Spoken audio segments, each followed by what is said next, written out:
एक देवता जिनकी सिर्फ एक नजर पड़ने से अजय रावण का अंत शुरू हो गया और महान राजा विक्रमादित्य तक लाचार हो गए। तीनों लोकों में, और सच कहें तो आज के हमारे इस आधुनिक समाज में भी इस नाम से एक अजीब सा सन्नाटा और डर छा जाता है। हम बात कर रहे हैं शनिदेव की। आज के इस गहन विश्लेषण में हम इसी डर को डिकोड करने वाले हैं जो शनिदेव के नाम के साथ एकदम परछाई की तरह जुड़ा हुआ है। और इसके लिए आज हमारे पास जो स्रोत हैं वो कोई सामान्य किताबें नहीं हैं। हम सीधे प्राचीन भारतीय ग्रंथों में गोता लगा रहे हैं, जैसे स्कंद पुराण, विष्णु पुराण, ब्रह्मांड पुराण और ब्रह्मवैवर्त पुराण। इन ग्रंथों में शनि देव का जो विस्तृत वर्णन मिलता है वो लोगों की आम समझ से बहुत अलग और कहीं ज्यादा गहरा है। बिल्कुल। और यहाँ शुरुआत में मैं ये स्पष्ट करना चाहूंगी कि हम इन धार्मिक और पौराणिक कथाओं का पूरी तरह से निष्पक्ष रूप से विश्लेषण कर रहे हैं।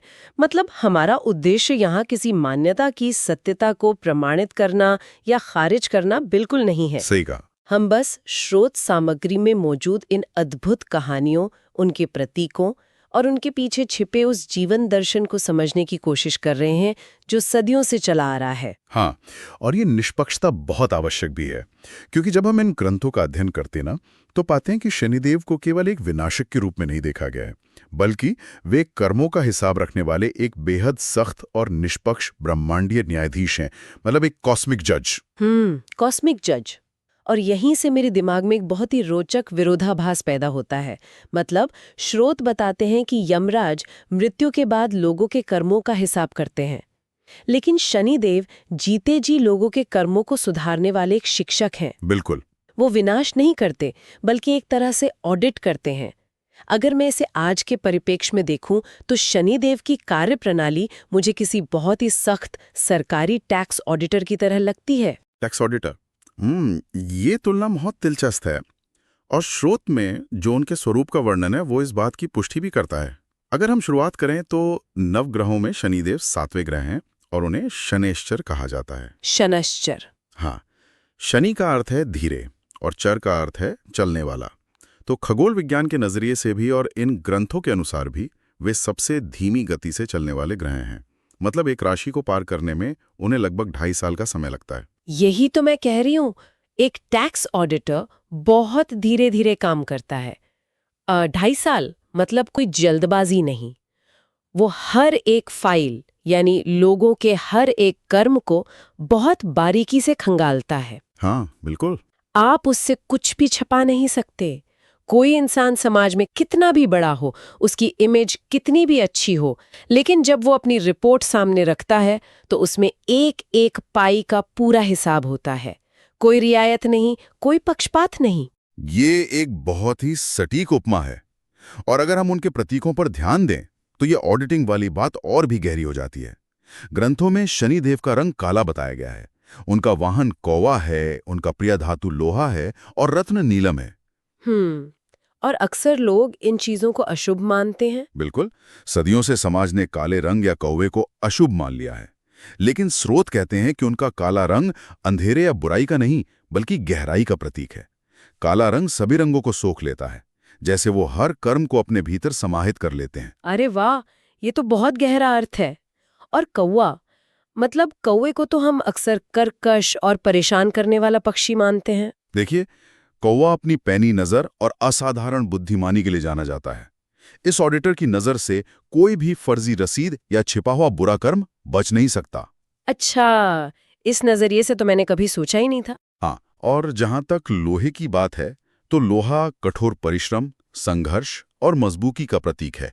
इसीलिए स्रोत विशेष रूप से ये उल्लेख करते हैं कि मजदूर, किसान और श्रमिकों पर शनिदेव की विशेष कृपा होती है। मतलब वे दिखावे की नहीं बल्कि पसीने और वास्तविकता के देवता हैं। एकदम सही। वे जीवन की उस कठोर सच्चाई का प्रतिनिधित्व करते हैं जिसे समाज अक्सर अनदेखा करना चाहता है। ये सब सुनकर मेरे मन में एक सवाल उठता है, क्या ये न्यायाधीश हमेशा से ही इतने सख्त और भावहीन थे? स्रोत में जब हम आगे बढ़ते हैं तो उनकी जन्म की कहानी मिलती है, और सच कहूं तो वो कहानी मुझे बहुत ही मार्मिक लगी। बिल्कुल। ये दिखाती है कि इस धीरे और सख्त स्वभाव की जड़ें उनके जन्म के समय हुए एक बहुत बड़े आघात में छिपी हैं। हाँ, उनके जन्म की कथा स्वर्ग में सूर्यदेव और उनकी पत्नी संज्ञा से शुरू होती है। संज्ञा, जो विश्वकर्मा की पुत्री थी, वो सूर्यदेव का प्रचंड तेज सहन नहीं कर पा रही थी। तो उन्होंने अपनी परछाई से अपना एक प्रतिरूप बनाया, छाया, ठीक है। और उसे सूर्यदेव के पास छोड़कर खुद कठोर तपस्या करने वन में चली गईं। सूर्यदेव को इस बदलाव का कोई आभास नहीं हुआ। इसी बीच छाया गर्भवती हुई। लेकिन छाया कोई साधारण जीवन नहीं जी रही थी उस वक्त। जी, गर्भावस्था के दौरान उन्होंने भीषण गर्मी में भगवान शिव की अत्यंत कठोर तपस्या की। उन्होंने खाना पीना सब त्याग दिया था ना? हाँ। ग्रंथों के अनुसार उस तपस्या के ताप और शिव के ध्यान का सीधा असर गर्भ में पल रहे बालक पर पड़ा, और इसी वजह से शनिदेव का जन्म अत्यंत काले रंग के साथ हुआ। और असली संघर्ष तो जन्म के बाद शुरू होता है। बिल्कुल। जब सूर्यदेव ने अपने नवजात पुत्र को देखा तो उन्होंने उसे अपनाने से साफ इनकार कर दिया। उन्होंने छाया पर संदेह किया कि वही प्रकाश और तेज के देवता का पुत्र इतना काला कैसे हो सकता है। ये एक पिता द्वारा अपने पुत्र का सबसे कठोर तिरस्कार था। रुकिए, अगर हम इसे थोड़ा मनोवैज्ञानिक और ब्रह्मांडीय नजरिए से देखें तो ये एक बहुत गहरा प्रतीक है। मतलब सूर्यदेव प्रकाश, आत्मा और अहंकार का प्रतीक है, ईगो का। हाँ, बिल्कुल। और छाया, जो उनकी पत्नी का प्रतिरूप है, वो अंधकार या जीवन की छिपी हुई वास्तविकता का प्रतीक है। जब सूर्य ने शनि को नकारा तो क्या ये एक तरह से अहंकार द्वारा अपनी ही परछाई, अपनी ही वास्तविकता को नकारने जैसा नहीं था? यह एक शानदार विश्लेषण है। मतलब अहंकार हमेशा अपनी कमियों या अपने अंधेरे पक्ष को स्वीकार करने से बचता है, और इसी अस्वीकृति का परिणाम तुरंत देखने को मिला भी। वो कैसे? क्रोधित और आहत नवजात शनि ने जैसे ही अपने पिता की ओर देखा, सूर्यदेव का तेज फीका पड़ गया। उन्हें कुष्ठ रोग जैसी पीड़ा होने लगी। हालांकि बाद में शिवजी के हस्तक्षेप से सब ठीक हुआ, लेकिन पिता और पुत्र के बीच की वो दरार हमेशा के लिए रह गई। क्या ये अपने आप में एक बहुत बड़ा विरोधाभास नहीं है? मतलब जो देवता पूरे ब्रह्मांड के कर्मों का हिसाब रखने वाला है, जो न्याय का परम प्रतीक है, उसे खुद अपने अस्तित्व के पहले ही दिन अपने पिता से सबसे बड़े अन्याय और रिजेक्शन का सामना करना पड़ा। ये तो है। मेरी समझ से शायद इसी व्यक्तिगत पीड़ा और तिरस्कार ने उन्हें इतना निष्पक्ष बना दिया। बिल्कुल, ये ही वो मोड़ था जहां से शनिदेव का असली चरित्र गढ़ा गया। इसी घटना के बाद उन्होंने शिव की कठोर तपस्या की और ये प्रण लिया कि वे केवल और केवल कर्म के आधार पर न्याय करेंगे। चाहे सामने कोई देवता हो, कोई दानव हो, या स्वयं उनके पिता सूर्यदेव ही क्यों ना हो, जन्म, रंग, रूप या वंश से कोई फर्क नहीं पड़ेगा। ये साबित करता है कि उनका न्याय पक्षपात रहित क्यों है। ये वाकई अद्भुत है। लेकिन ये दृष्टि वाली बात अभी भी मेरे लिए एक पहेली है। नवजात बच्चे की दृष्टि से सूर्यदेव का तेज कम हो गया। ग्रंथों में बार बार उनकी दृष्टि को इतना विनाशकारी क्यों बताया गया है? इसके पीछे एक बहुत बड़ी वजह है। मुझे जो स्रोत मिले हैं उनमें इसके पीछे एक और कहानी है, और वो कहानी दामिनी के श्राप से जुड़ी है। हाँ, दामिनी की कथा इस बात को स्पष्ट करती है कि उनकी दृष्टि विनाशकारी क्यों बनी। ये सिर्फ उनकी शक्ति नहीं थी, बल्कि एक ऐसा बोझ था जो उन्हें उठाना पड़ा। कथा के अनुसार शनिदेव की पत्नी दामिनी एक बार पुत्र प्राप्ति की इच्छा लेकर उनके पास आईं। ठीक है। लेकिन शनिदेव उस वक्त भगवान शिव की अत्यंत गहरी समाधि में डूबे हुए थे। दामिनी ने उन्हें बार बार पुकारा, लेकिन कोई जवाब नहीं मिला। रुकिए, यहाँ एक बहुत बड़ा विरोधाभास है जिस पर ध्यान देना चाहिए। शनिदेव न्याय के देवता हैं, लेकिन उन्हें जो श्राप मिला वो कोई अपराध करने के लिए नहीं, बल्कि ध्यान करने के लिए मिला। हाँ, बिल्कुल। उन्होंने शिव की समाधि में लीन होने के कारण अपनी पत्नी की पुकार नहीं सुनी। एक तरह से वो अपना आध्यात्मिक कर्तव्य निभा रहे थे, लेकिन फिर भी उन्हें इसकी भारी कीमत चुकानी पड़ी। ये एक बहुत ही महत्वपूर्ण बात है जो ये कथा हमें सिखाती है। आध्यात्मिकता या दैवीय कर्तव्यों में लीन होने का मतलब ये नहीं है कि इंसान अपनी सांसारिक और पारिवारिक जिम्मेदारियों से मुंह मोड़ ले। पॉइंट है। दामिनी का क्रोध केवल एक जिद नहीं थी, वो एक साथी के रूप में अपने अधिकारों की मांग थी। जब खुद को अनदेखा महसूस किया तो हताशा और भयंकर क्रोध में आकर दामिनी ने एक भयानक श्राप दे दिया। उन्होंने कहा, जिस पर भी तुम्हारी सीधी दृष्टि पड़ेगी उसका सर्वनाश हो जाएगा। बाप रे। और जब शनिदेव की समाधि टूटी और उन्हें अपनी गलती का एहसास हुआ तो उन्होंने तुरंत क्षमा मांगी। लेकिन ग्रंथों के अनुसार श्राप को पूरी तरह वापस नहीं लिया जा सकता था। सही कहा। तो इस स्थिति से निपटने के लिए शनिदेव ने क्या किया?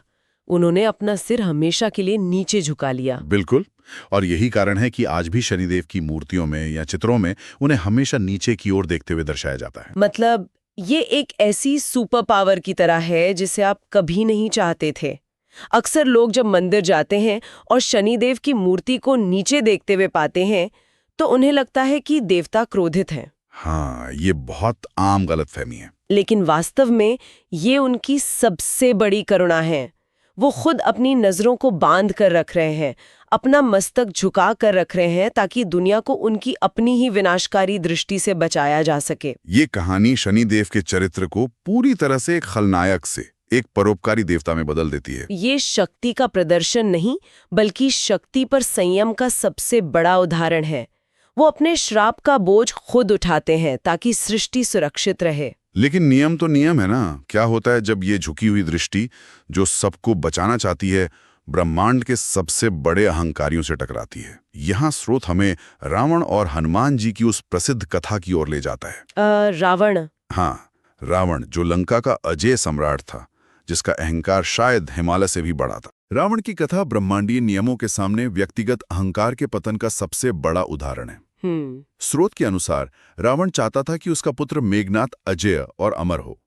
इसके लिए उसने अपनी शक्ति के बल पर नवग्रहों को आदेश दिया कि वे मेघनाथ के जन्म के समय उसकी कुंडली में सबसे अनुकूल स्थिति में रहें। और बाकी ग्रह तो रावण के डर से अपनी जगह पर स्थिर हो गए, लेकिन शनिदेव न्याय के पाबंद थे। बिल्कुल। उन्होंने ठीक जन्म के समय अपनी स्थिति थोड़ी सी बदल ली, जिससे मेघनाथ की अमरता का योग टूट गया। जब रावण को ये पता चला तो वो बौखला गया। उसने सभी ग्रहों को बंदी बना लिया। लेकिन यहाँ कहानी में देवर्षि नारद का प्रवेश होता है, जिन्होंने रावण के अहंकार का फायदा उठाया। हाँ, नारद मुनि ने रावण को उकसाते हुए कहा कि असली जीत तो तब है जब तुम ग्रहों को पीठ के बल नहीं बल्कि छाती के बल लिटाओ, ताकि वे हमेशा तुम्हें दंडवत करते रहें। रावण ने अपने अहंकार में अंधा होकर तुरंत सभी ग्रहों को पलटकर छाती के बल लिटा दिया। और यहीं पर वो ज्योमेट्री का खेल होता है जिसे समझना बहुत जरूरी है। सोचिए, शनिदेव श्राप के कारण अपना सिर हमेशा नीचे की ओर झुकाकर रखते हैं। हाँ। जब वे पीठ के बल लेटे थे तो उनका झुका हुआ सिर आसमान की ओर था। उनकी दृष्टि ऊपर जा रही थी। लेकिन जैसे ही रावण ने उन्हें पलटकर छाती के बल लिटाया, उनका झुका हुआ सिर सीधे सामने की ओर आ गया। और चूंकि रावण वहीं खड़ा था, शनिदेव की वो विनाशकारी दृष्टि जिसे वो छुपा कर रखते थे, सीधे रावण के चेहरे पर पड़ गई। बिल्कुल। और उसी एक पल में, उसी एक दृष्टि से अजेय रावण की उल्टी गिनती शुरू हो गई। ये हमें बताता है कि अहंकार खुद अपने विनाश का कारण बनता है। एकदम सही। क्रोधित होकर रावण ने शनिदेव को एक घुप अंधेरी कोठरी में कैद कर दिया।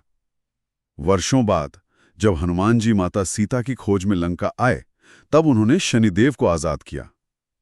लेकिन इसके बाद जो हुआ वो थोड़ा हैरान करने वाला है। आप 7.5 वाली बात कर रहे हैं ना? हाँ। यही तो मतलब हनुमान जी ने शनिदेव की जान बचाई, उन्हें कैद से निकाला।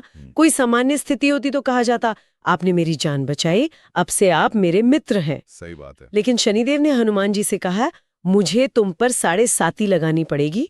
ये सुनने में बहुत अनग्रेटफुल लगता है। क्या न्याय के देवता के अंदर कोई एहसान की भावना नहीं होती? यहीं पर हमें यह समझना होगा कि एक कॉस्मिक जज के लिए नियम कैसे काम करते हैं। शनिदेव ने स्पष्ट कर दिया कि ब्रह्मांडीय नियम व्यक्तिगत एहसानों या भावनाओं से ऊपर हैं। नियम सबके लिए समान है, चाहे वो उनका उद्धार करता ही क्यों ना हो। उन्होंने हनुमान जी पर 7.5 लगाई और उनके सिर पर आकर बैठ गए। लेकिन हनुमान जी भी कहाँ रुकने वाले थे? 7.5 लगने के बाद हनुमान जी ने राक्षसों से भयंकर युद्ध शुरू कर दिया। वो पहाड़ों को उखाड़ रहे थे, बड़े बड़े राक्षसों से टकरा रहे थे। हाँ, और चूंकि शनिदेव उनके सिर पर बैठे थे, तो युद्ध के दौरान सारे पत्थर, सारे प्रहार सीधे शनिदेव के सिर पर लग रहे थे। शनिदेव बुरी तरह घायल हो गए और अंततः शनिदेव को हार माननी पड़ी। उन्हें हनुमान जी से प्रार्थना करनी पड़ी कि उन्हें सिर से उधार दें। यहाँ एक बहुत बड़ा संदेश है। शनिदेव ने हनुमान जी की असीम शक्ति, विनम्रता और श्री राम के प्रति उनके समर्पण को स्वीकार किया। बिल्कुल। और जाते जाते उन्होंने ये वरदान दिया कि जो भी व्यक्ति सच्ची भक्ति से हनुमान जी की पूजा करेगा, उसे शनिदेव के कष्ट कभी परेशान नहीं करेंगे। रावण का अहंकार उसे ले डूबा, लेकिन हनुमान जी का समर्पण जीत गया। शनिदेव अहंकार को तोड़ते हैं, लेकिन विनम्रता के आगे झुक भी जाते हैं। एकदम सही बात है। अब अगर हम थोड़ा पीछे हटें और इस पूरी प्रणाली को देखें, शनिदेव पूरे ब्रह्मांड के कर्मों का ऑडिट करते हैं। उनके नियम सबके लिए समान हैं। तो क्या कभी ऐसा हुआ है कि खुद इस ऑडिटर का ऑडिट हुआ हो? ये बहुत ही गहरा सवाल है। मतलब क्या स्वयं न्यायाधीश को कभी अपने किसी फैसले या ग्रह स्थिति के लिए सजा मिली? ये इस चर्चा का सबसे महत्वपूर्ण हिस्सा है और इसका जवाब हमें महर्षि दधीची के पुत्र पिप्पलाद ऋषि की कथा में मिलता है। ये कथा बताती है कि कर्म का सिद्धांत सचमुच किसी को नहीं छोड़ता। महर्षि दधीची, जिन्होंने देवताओं की रक्षा के लिए अपनी हड्डियों का बलिदान दे दिया था। जी। स्रोत बताता है कि उस वक्त पिप्पलाद की माता गर्भवती थीं। पति के वियोग में उन्होंने भी अपने प्राण त्याग दिए। पिप्पलाद का जन्म एक अनाथ के रूप में हुआ और उन्हें जंगल में एक पीपल के पेड़ ने पाला। जब पिप्पलाद बड़े हुए तो वे ये जानना चाहते थे कि उनके महान पिता ने उन्हें क्यों छोड़ा। देवताओं ने उन्हें बताया कि उनके जन्म के समय ग्रहों की स्थिति, विशेषकर शनि देव की दृष्टि ऐसी थी कि दधीची अपने पुत्र का मुख नहीं देख सके और उन्हें बलिदान देना पड़ा। हे भगवान! ये सुनकर पिप्पलाद के भीतर एक अनाथ बच्चे का जो क्रोध भड़का वो अकल्पनीय था। एक बच्चे का दर्द और न्याय की मांग। पिप्पलाद ने भगवान शिव की वर्षों तक घोर तपस्या की। उनके तपस्या से प्रसन्न होकर ब्रह्मा जी ने उन्हें ब्रह्मांड का सबसे शक्तिशाली अस्त्र ब्रह्मदंड प्रदान किया। हाँ। और उस ब्रह्मदंड को लेकर पिप्पलाद सीधे शनिदेव का हिसाब करने निकल पड़े। सोचिए उस दृश्य को। एक युवा ऋषि जो बिना किसी सेना के सीधे नवग्रहों के सबसे शक्तिशाली देवता पर प्रहार करता है। पिप्पलाद ने ब्रह्मदंड से शनिदेव पर ऐसा प्रहार किया कि वे बुरी तरह घायल हो गए। उनकी एक टांग टूट गई और उन्हें अपनी जान बचाने के लिए उसी पीपल के पेड़ के नीचे छिपना पड़ा जिसने पिप्पलाद को पाला था। ये सच में रोंगटे खड़े कर देने वाला है। ये कहानी इस बात का सबसे बड़ा प्रमाण है कि जब न्याय के देवता की ग्रह स्थिति किसी बेगुनाह के लिए पीड़ा का कारण बनती है तो उस पीड़ा का परिणाम स्वयं न्यायाधीश को भी भुगतना पड़ता है। बिल्कुल। शनिदेव की स्थिति ने पिप्पलाद को जो दर्द दिया उसका हिसाब एक ऋषि के क्रोध और ब्रह्मदंड के प्रहार के रूप में बराबर हुआ। सृष्टि का संतुलन बिगड़ते देख ब्रह्मा जी को हस्तक्षेप करना पड़ा। उन्होंने पिप्पलाद को शांत किया। तब पिप्पलाद ने सृष्टि की भलाई के लिए 2 शर्तें रखीं। वो शर्तें क्या थीं? पहली, चूंकि उन्होंने बचपन में बहुत कष्ट सहे थे, शनिदेव 16 वर्ष से कम उम्र के बच्चों को कभी कष्ट नहीं देंगे। और दूसरी, जो कोई भी शनिवार को पीपल के पेड़ की पूजा करेगा, शनिदेव उसे कभी परेशान नहीं करेंगे। तो इसका मतलब है कि शनिवार को पीपल के पेड़ पर जल चढ़ाना सिर्फ कोई पुराना अंधविश्वास नहीं है। बिल्कुल नहीं। ये एक अनाथ बच्चे के गहरे दर्द, उसकी कठोर तपस्या और सबसे बढ़कर न्याय के देवता की अकाउंटेबिलिटी की कहानी का एक जीवित प्रतीक है। जवाबदेही। हाँ, यह हमें याद दिलाता है कि ब्रह्मांड का न्यायालय इतना निष्पक्ष है कि वहां जज को भी अपने कर्मों का फल भुगतना पड़ता है। इन सभी अद्भुत स्रोतों और कहानियों पर विस्तार से चर्चा करने के बाद निष्कर्ष बहुत स्पष्ट दिखाई देता है। प्राचीन भारतीय ग्रंथों के अनुसार शनिदेव कोई शत्रु या विनाशक नहीं है जिनसे डरा जाए। बिल्कुल नहीं। वे एक ऐसे कठोर शिक्षक हैं जो हमारे सामने हमारे अहंकार, हमारी गलतियों और हमारे अधूरे कर्मों का आईना रख देते हैं। वे जीवन में कठिन परिस्थितियां जरूर लाते हैं, लेकिन उनका उद्देश्य हमें सजा देकर नष्ट करना नहीं है, बल्कि उस कोयले को दबाव डालकर हीरे में तराशना है। वो हमें तोड़ते नहीं हैं, वो हमें भीतर से मजबूत बनाते हैं। उनका न्याय पारदर्शी है और उनका तरीका हमें जीवन की वास्तविकता से जोड़ना है। इस पूरी यात्रा के बाद एक बहुत ही गहरा विचार सामने आता है। आज के इस आधुनिक दौर में हम लोग इंस्टेंट ग्रेटिफिकेशन यानी तुरंत फल पाने की इच्छा के आदी हो चुके हैं। हाँ, ये तो है। मतलब एक क्लिक में खाना आ जाता है, लोग रातों रात सफलता चाहते हैं, हर कोई फास्ट फॉरवर्ड में जिंदगी जी रहा है।